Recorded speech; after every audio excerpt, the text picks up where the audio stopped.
I didn't expect my life to change the night I crashed a party I wasn't even invited to, but there she was. A woman worth billions, dressed in power and diamonds, looking straight at me like I was the only person in the room, and then she whispered the last thing I ever expected: pretend to be my boyfriend, and you'll help me far more than you know. And that's where everything started, my lie, her secret, and a truth that nearly shattered both of us. Chapter 1. I wasn't supposed to be at that kind of party. People like me didn't belong there, people who struggled to pay rent, people who counted coins at gas stations, people who didn't own colognes worth more than their monthly income. But my best friend Zane worked backstage at these events, and he swore he could sneak me in. "Come on, man," he insisted, handing me a black suit that definitely wasn't my size. "You've been drowning in stress lately. Just one night. Free food. Free music. Maybe you'll meet someone rich and fall in love." Yeah, I laughed, and maybe I'll win the lottery tonight too.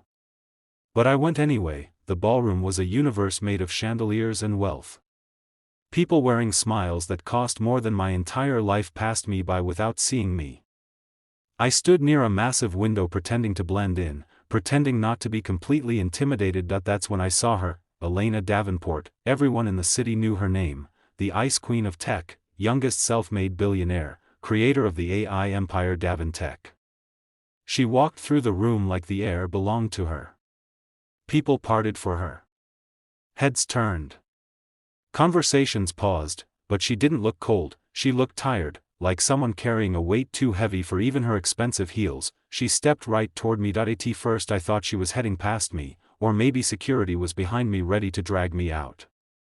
But no, Elena stopped inches away and whispered through clenched teeth, "Please. Pretend to be my boyfriend." I blinked. "What?" Her hand grabbed mine, soft, shaking just slightly. "Don't ask questions. Just go along with it. I'll explain later. Please." The desperation in her voice wasn't something you could argue with. Suddenly she leaned into me, guiding my hand around her waist like we were lovers. Cameras flashed.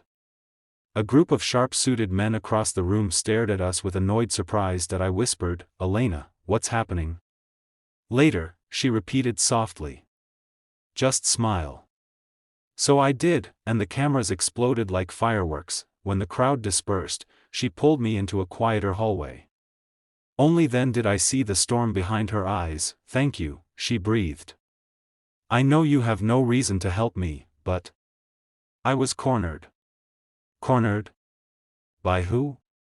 She exhaled shakily. "My board. My investors. They think I'm weak.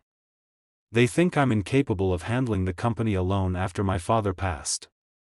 Her voice cracked on the last word. I tried to pretend I didn't hear it. "They want to force a merger," she continued, "and their newest weapon is personal humiliation. Tonight, they plan to leak a story, claiming I'm unstable, lonely, incapable of maintaining relationships. It would destroy my credibility. And you think having me as your boyfriend stops that?" "No," she said softly, lifting her eyes to mine, "but having someone who looks at me like I matter does." I felt something pull inside me, something that didn't care she was wealthy, powerful, unreachable, something human. I swallowed. "Okay, so what now?" Now she looked almost embarrassed. "We keep pretending. For a while." "A while?" "A few weeks." "A few, Elena, that's, I'll pay you," she blurted out, but then she shook her head quickly. "No. Not pay.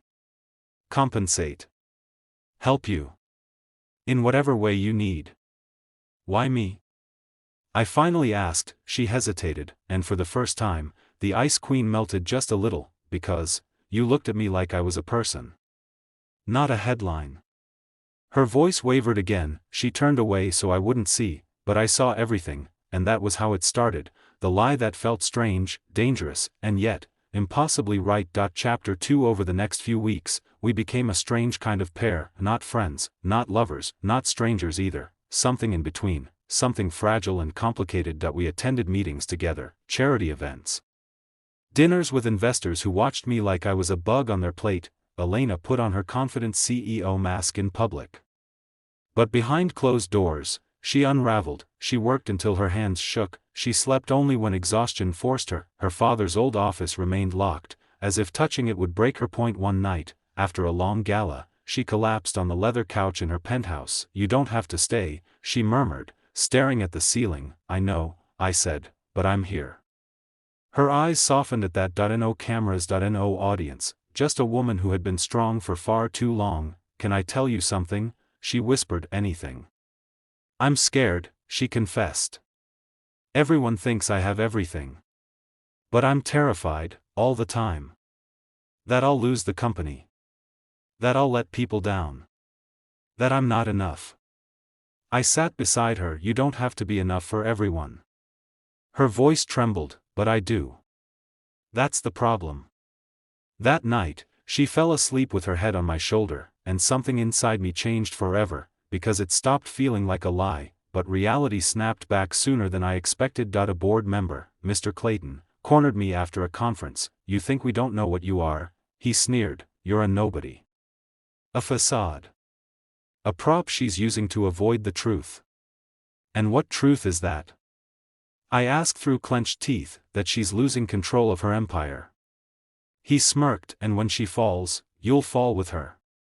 I didn't tell Elena that I couldn't. She already had enough weight on her shoulders, but I could feel cracks forming in her world, and mine. And then came the breaking point. A photograph. A headline. A vicious rumor claiming our relationship was fake. It spread everywhere. Investors panicked. The board demanded an emergency meeting. Elena didn't sleep for 2 days. When I finally found her in the office, she looked shattered. "Maybe this was a mistake," she whispered. My heart cracked.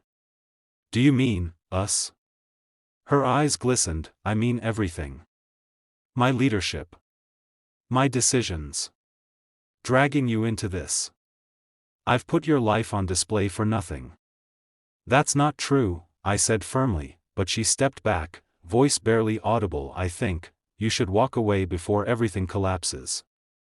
"Walk away, leave her to drown alone, let her world fall apart." "I couldn't, Elena," I said quietly. "I didn't stay because of a deal. I stayed because somewhere between all the pretending, I started wanting to." Her breath caught, and before she could speak, the boardroom doors opened. A decision had to be made. A future had to be fought for, and I wasn't going anywhere, not anymore.